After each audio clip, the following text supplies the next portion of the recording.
Bah, tu vois, je dirais que mon exemple, il montre que moi-même, en tant que salariée, j'avais très mal, appréhendé, anticipé la réaction de mon employeur. Je m'imaginais que mon employeur allait réagir, d'une certaine façon et en fait, c'est pas du tout la façon avec laquelle il a réagi. C'est difficile comme question parce que moi, j'ai toujours été en position de DRH et de maman et donc, à me dire: «Ce que je fais en tant que maman, il faut que ça envoie, à mon humble échelle, quelques messages sur, comment je veux que l'entreprise considère, le fait d'être parent en entreprise». Bonjour et bienvenue dans la trentaine. Tu sais, le moment de la vie où ton corps te rappelle que tu as plus 20 ans dès que tu fais une soirée un peu trop arrosée. Où tu jongles entre swiper sur Tinder et stalker tes ex sur LinkedIn. Et où ta mère arrête enfin de te demander quand est-ce que tu vas te poser pour passer à la question qui fâche. Et les enfants, c'est pour quand? On nous dit souvent que c'est le début de la fin. Mais sérieux, à 30 ans? Moi, je pense que c'est juste le début des vraies aventures. Comme la vingtaine, mais avec un peu plus de moyens et en théorie, moins de drama. Enfin, ça c'est ce qu'on espère, non? Moi c'est Mariana et chaque mois je reçois une invitée pour parler de toutes ces questions qui nous prennent la tête. Une carrière qui a l'air moins en moins suffisante, nos histoires de cœur pas très droites et cette quête de bien-être entre deux crises existentielles. Bonne écoute!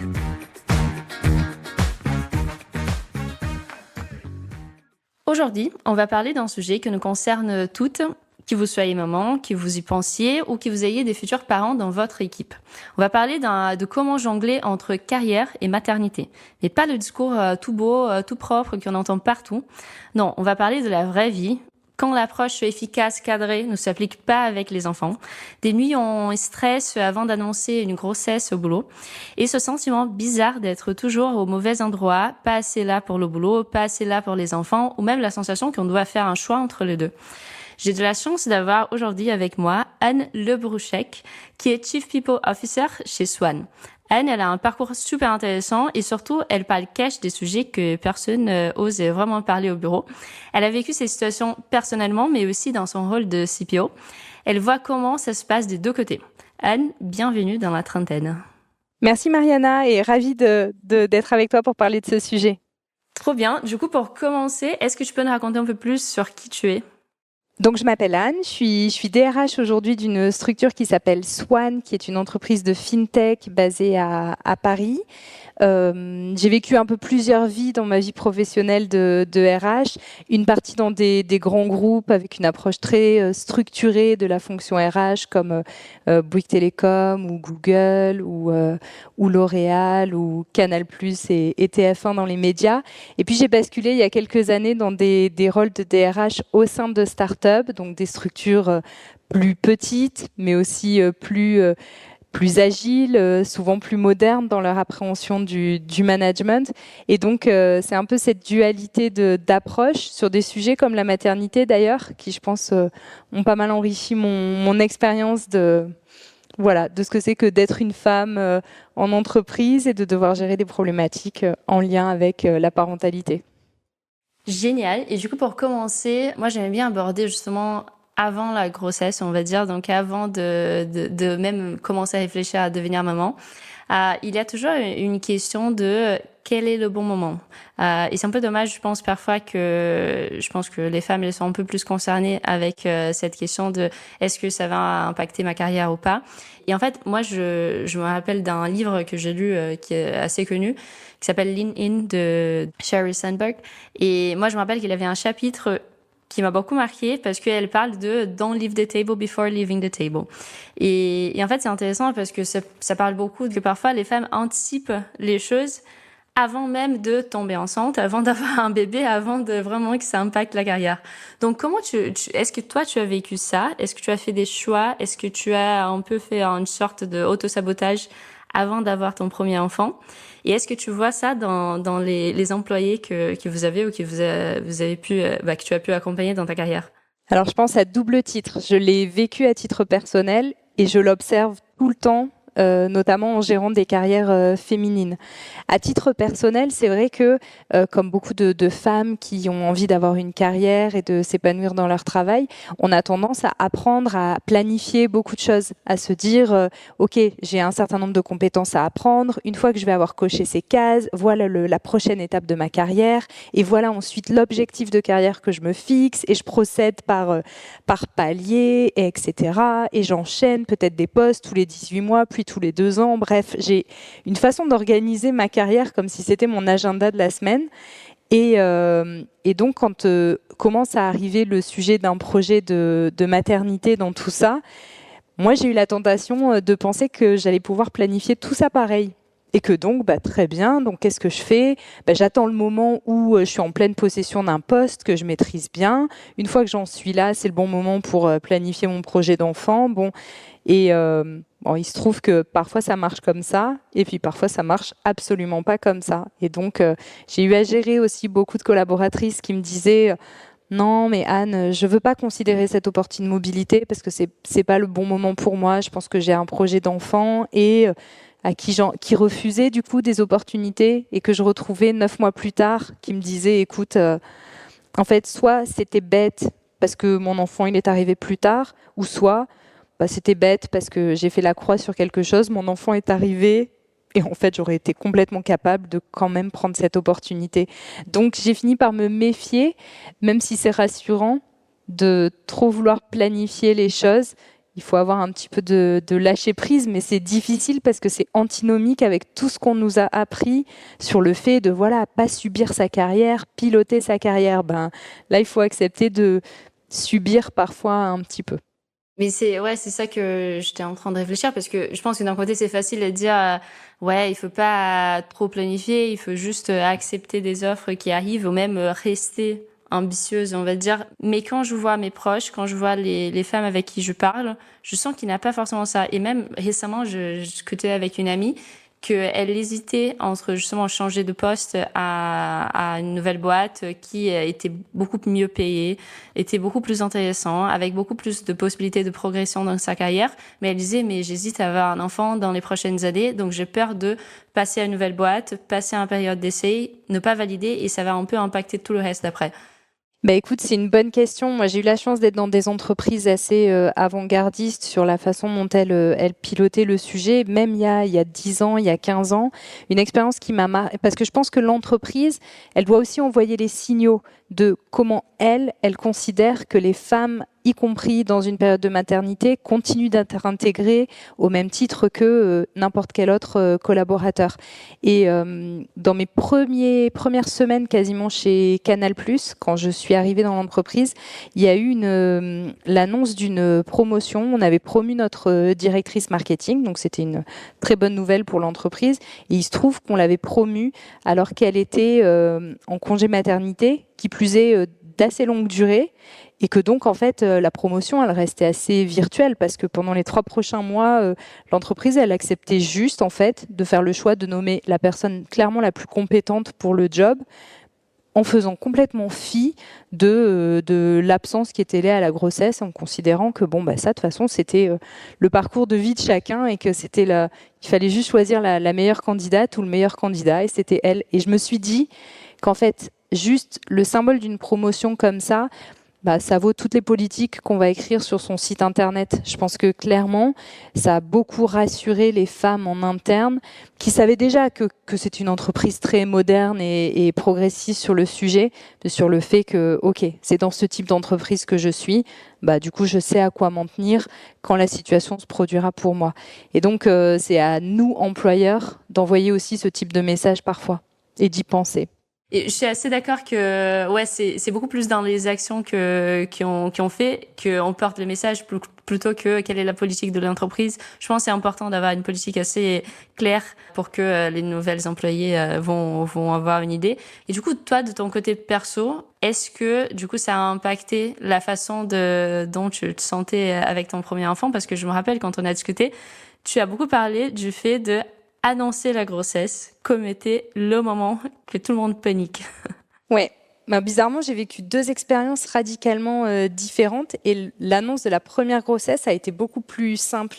Parce que justement, pour la première grossesse, j'avais été un peu dans cette idée que, j'allais planifier les choses. Ça faisait au moins 3 ans que j'étais sur mon poste, je le maîtrisais bien, j'avais une grande relation de confiance avec ma manager, enfin voilà, avec qui, j'avais un excellent niveau de dialogue et je pense que ça n'a pas été une surprise et quasiment je le savais. Ça, c'était la première, donc parfait. La deuxième, c'était radicalement différent parce que j'avais voulu absolument, j'avais voulu changer de poste. J'avais donc beaucoup travaillé pour pouvoir obtenir le poste que je souhaitais. Je venais de faire l'objet d'une mobilité. Ça avait nécessité quand même que ma direction fasse bouger les lignes pour me permettre d'intégrer le poste. Enfin voilà, que j'avais vraiment pressé ma direction d'avoir. Et de façon complètement fortuite, je me suis rendu compte que j'étais enceinte quasiment 2 semaines après avoir commencé mon nouveau poste. Et là, vraiment, je suis rentrée dans une phase d'angoisse où je me suis dit, c'est pas possible. C'est un manque de loyauté de ma part, c'est un manque de... Enfin, je suis en train de rouler mon entreprise, je sais pas du tout OK, je leur ai fait une promesse de prendre un job. Bon, et donc je suis arrivée à cet entretien, je crois que ça m'a valu pas mal de nuits blanches avant ça. Et j'ai annoncé du coup à ma nouvelle manager. Et ma nouvelle manager, elle m'a dit, mais c'est génial. Et bon, en fait, je me suis dit, ok, bah. Et je lui en ai reparlé après, plusieurs mois après. Je lui ai dit, tu sais, j'étais dans cet état quand je t'en ai parlé. Et elle m'a dit, mais enfin, mais ça va pas. Et elle m'a beaucoup expliqué. Elle m'a dit, tu mets sur le même plan 2 choses radicalement différentes qui sont le tempo de l'entreprise. Et l'entreprise, t'inquiète pas elle a d'autres moyens de s'organiser que toi et ton tempo personnel qui t'appartient intégralement et lequel prévaut dans ce cas-là. Clairement, c'est le tien. Donc en fait, une annonce comme la tienne, ça ne peut être qu'une bonne nouvelle. Nous, on va toujours réussir à s'organiser. Donc je me suis dit, bon, j'ai complètement extrapolé la réaction négative et puis je pense que j'étais pleine de culpabilité. Je m'en voulais en fait. Mais c'est vraiment curieux de penser. Je pense qu'il y a plein de choses que tu as dit qui sont pertinentes parce que ça doit parler à beaucoup de femmes qui sont dans ce genre de situation. Et une chose que ça me choque un peu, c'est justement ce que tu as dit j'avais perçu une manque de loyauté de ma part. Donc c'est presque comme si, parce que je travaille dans cette entreprise, il faut que je sois absolument là tout le temps et que je peux pas passer, je sais pas, 4-5 mois absente parce que je vais avoir un enfant.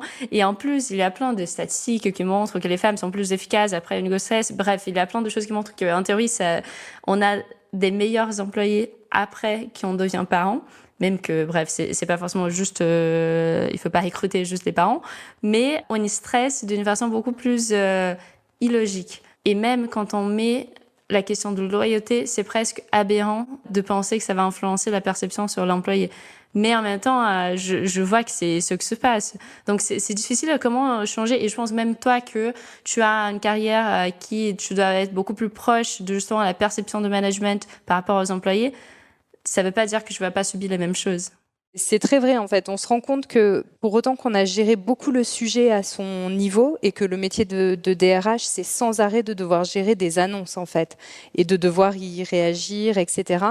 Quand on en arrive à son cas personnel, eh ben, on se retrouve dans la même insécurité que n'importe qui doit faire une annonce. Et je crois que j'avais à l'époque en plus une apprentie qui, au moment où je lui avais annoncé, m'avait dit que c'était son sujet de mémoire, l'annonce de la maternité, et qu'elle m'avait dit que c'était dans tous les sujets en lien avec la parentalité en entreprise, le moment qui générait le plus de stress pour les employés qui devaient évoquer le sujet à leur employeur.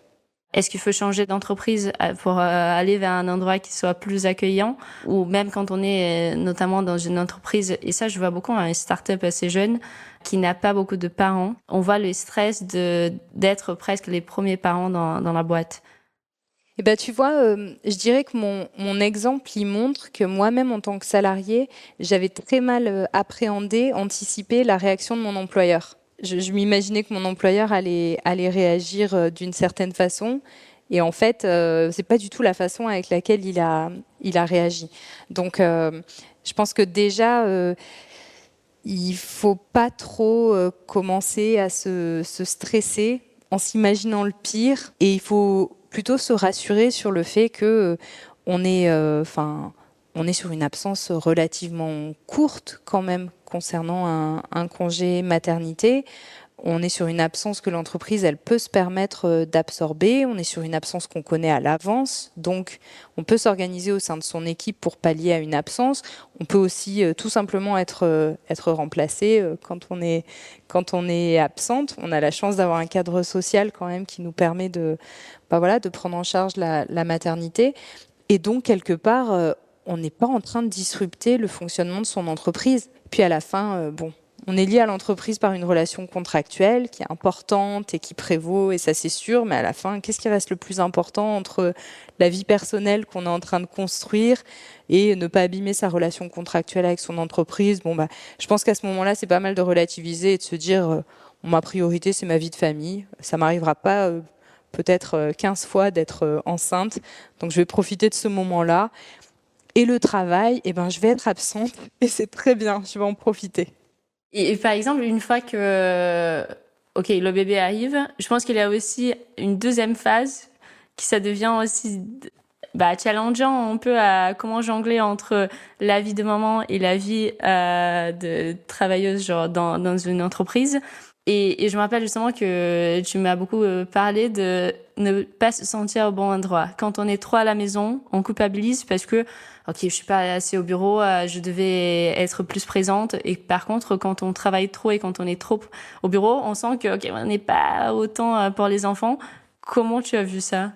Ouais, c'est ce que j'appelle le sentiment de jamais être à sa place. C'est qu'en fait, au moment où l'enfant arrive, c'est vrai que ça disrupte beaucoup l'organisation qu'on avait, qui était souvent sans contrainte avant, et où donc on pouvait vraiment maîtriser le temps qu'on allait consacrer à son entreprise, et du coup parfois beaucoup investir sans avoir vraiment aucune contrainte. Et là, on rentre dans un temps beaucoup plus cadré, qui est fait de contraintes matin et soir. Et c'est vrai que toutes les femmes avec qui on échange, très souvent, elles reproduisent cette idée de se sentir coupables quand elles sont au travail, et coupables du temps qu'elles y passent, et se sentir coupables aussi de l'absence d'agilité que leur donne le fait de devoir rentrer à la maison et d'avoir une somme de contraintes, parce que on doit assumer d'amener quelqu'un le matin, de le récupérer, parfois de prendre son mercredi, etc. Et que ça, auparavant, on avait totale liberté. Et pour être honnête, le fait de le savoir, ça aide déjà de savoir qu'on n'est pas toute seule et que tout le monde ressent ça. C'est déjà plutôt rassurant. Mais alors de là à dire que j'ai trouvé des outils à mettre en face pour que ce soit moins le cas, je pense qu'il faut se laisser du temps et se dire que ça va durer plusieurs années, parce que malheureusement ça dure plusieurs années, et que soit on fait un travail sur soi et on peut avoir quelques tips. Moi j'avais je m'étais dit, tu es responsable d'organiser ton agenda. Le temps où tu es à la maison, tu es aussi responsable du fait que tu es 100% focus sur ce que tu fais avec tes enfants.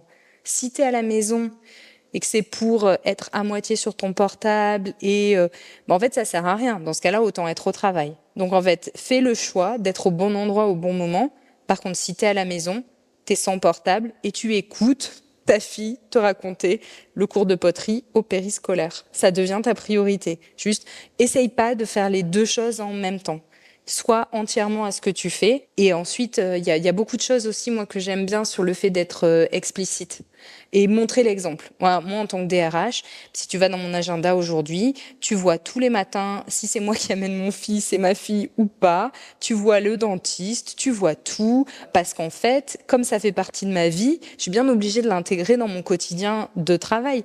Et donc, en fait, je me fiche un peu parce que c'est ma variable à moi. J'ai besoin d'avoir cette variable et c'est très bien que tous mes collaborateurs sachent que c'est OK, tout comme c'est OK d'aller au cours de yoga et c'est OK d'aller au cours de padel. En fait, on doit chacun gérer cette dualité dans notre vie, qu'on ait ou pas des enfants d'ailleurs. Et donc, faut l'accepter. La maternité, c'est qu'un exemple de ça. Mais c'est intéressant parce que en t'écoutant, ça me fait penser que une startup où je travaillais, un des fondateurs, dans son agenda, déjà, on avait beaucoup l'habitude de laisser des agendas à pas masquer, donc on voyait quelles étaient les réunions de chacun, ce que je trouve assez bien. Mais aussi, justement, il mettrait, je sais pas, à telle heure, je vais ramener mes enfants au dentiste. Après, je vais laisser dans, je sais pas, la crèche. Et justement, tu voyais un peu cette partie plus vie perso. Ce qu'au début, je pensais, mais c'est marrant qu'il ait ça dans l'agenda ouvert à tout le monde. Mais je pense que ça crée un peu une idée humaine de c'est normal, ça fait partie, il va adapter son agenda en fonction et ça veut pas dire qu'il est moins présent ou qu'il doit un peu cacher le fait qu'il est père et qui est un père assez présent, quoi. Bon, voilà, le remote a beaucoup apporté en termes de flexibilité à tous les gens qui ont des contraintes, c'est-à-dire quasiment tous les collaborateurs. Mais je trouve que être transparent et l'assumer, et quand on est manager, moi j'imagine que mes équipes, elles se disent d'autant plus que c'est OK, par exemple, de devoir s'absenter 2 heures parce que elles ont un truc perso qui leur tombe dessus, elles n'ont pas trop le choix, parce qu'elles savent que moi, si ça m'arrivait, ma priorité, ça serait de le faire et que ça ne veut pas dire que ma semaine sera pas bien gérée par ailleurs, mais c'est juste, moi j'aime avoir la liberté d'organiser mon temps. On a suffisamment de contraintes entre le pro et le perso. Si en plus on a la contrainte de devoir rendre des comptes qui ne servent à personne, enfin, ça sert pour le coup, c'est la couche de contrainte qui sert à rien. Donc, la seule chose qu'il faut se demander les uns aux autres, c'est moi je préfère qu'on soit explicite sur les périodes où on bosse et celles où on bosse pas, et ensuite on s'organise autour de ça. Mais je pense que c'est aussi une culture de travail plus récente ou plutôt des startups, des boîtes avec une approche de travail un peu plus moderne. Je sais pas si des entreprises plus traditionnelles ont la même approche ou ils prennent un peu plus de temps d'arriver avec cette mentalité. Moi, j'ai vu un peu de tout en termes de pratique et j'ai fini par pas forcément opposer entreprises traditionnelles et start-up dans le sens où il y a du plus et du moins dans chacune des approches. C'est vrai que les entreprises plus traditionnelles, par exemple, moi, ce que je notais, c'était que il y avait une vraie formation des équipes RH à l'appréhension de tous les sujets liés à la maternité, à la paternité, à la parentalité, parce que c'est des entreprises dans lesquelles c'est plus simple de se structurer, on est plus, et donc on a un peu déjà couvert tous ces sujets. Donc la prise en charge du sujet maternité dans un groupe de 5000 personnes, grosso modo, c'est quelque chose qui roule. Quand on est dans une entreprise de 300, 400 personnes, mais clairement, la maternité, elle peut disrupter un peu plus. Parce qu'on n'a pas forcément la taille critique pour pouvoir très facilement trouver les solutions d'organisation. Ça va potentiellement créer des problématiques où il va falloir passer un peu plus de temps pour s'adapter. Et ensuite, il y a c'est sûr une appréhension peut-être plus ouverte de la notion de vie pro, vie perso qui sont très très entrelacées. Il y a une moindre notion de présentéisme lié au fait que les startups sont souvent assez ouvertes au remote et que donc c'est pas la présence physique qui est représentative de la performance, c'est une idée assez au moins plus développée peut-être, mais par contre quand il est question d'avoir des dispositifs clés en main pour répondre à des problématiques, on est peut-être un peu moins organisé de prime abord. Donc Et par rapport au manager, parce que il y a aussi, je pense qu'il y a une anticipation parfois au fait d'avoir une première grossesse de la part des femmes, et il y a aussi presque une anticipation de la part des managers. Donc, on peut le discours de, ok, là, elle vient de tomber enceinte, donc je veux pas donner une promotion, pas parce que je pense pas qu'elle est capable, qu'elle va le gérer, mais je veux pas ajouter une pression en plus. Donc c'est presque une bienveillance, mais qu'à la fin, est-ce que on peut juste attendre que la femme décide pour elle-même? Bref, est-ce que tu vois aussi ça? Eh ben, écoute, tout à fait. Et je trouve que ça, c'est un des biais de comportement presque le plus difficile à gérer parce que bien souvent, il part pas d'une mauvaise intention. Bon, du coup, moi, j'ai plutôt tendance à dire à mes managers, quand je vois qu'ils sont en train d'échafauder dans leur tête des stratégies comme ça en se disant, mais attends, je vais pas lui proposer au jour J de son retour de congé maternité de prendre un scope plus large. Elle va déjà avoir du mal dans son organisation perso. Qu'est-ce que je vais faire? Moi, je leur dis, OK, est-ce que tu réagirais pareil si elle s'était cassée la jambe? Bon, tu l'imagines avec la jambe cassée? Elle peut plus venir au boulot, galère, taxi, contrainte. Tu vas pas lui proposer une promotion? Bon, en fait, juste, oui, il y a une contrainte d'organisation temporaire qui va peser sur ta collaboratrice, Est-ce que vraiment c'est ça qui préside à ton choix? Bah non. Ce qui préside à ton choix, c'est les compétences dont elle dispose. Est-ce que c'est elle la meilleure pour le poste? Bah dans ces cas-là, te pose pas plus de questions que ça. Mais c'est dur parce que il faut les faire revenir dans quelque chose qui est factuel, alors que eux ont pas du tout l'impression d'être en train de faire quelque chose qui potentiellement est un peu biaisé ou alors carrément pas équitable pour une collaboratrice. Et ça, je tiens à souligner qu'on l'a aussi bien de la part de collaborateurs que de collaboratrices managers. C'est le fait d'être une femme ou un homme joue pas forcément sur les biais qu'on a. On a ces réactions de tout type de managers qui pensent bien faire. La meilleure réponse là-dessus, c'est il faut pas se dire est-ce que je change ma décision? Il faut se dire c'est ça ma décision. Est-ce qu'on a besoin d'adapter des choses pour permettre le fait de te promouvoir ou le fait de te proposer ok, voyons sous quelles conditions c'est possible. Et une fois qu'on a réglé ça, la plupart du temps, il n'y a pas besoin d'aménager beaucoup de choses. Donc très bien, bah, on avance. Et à nouveau, pour revenir sur qu'est-ce que les entreprises, elles peuvent faire.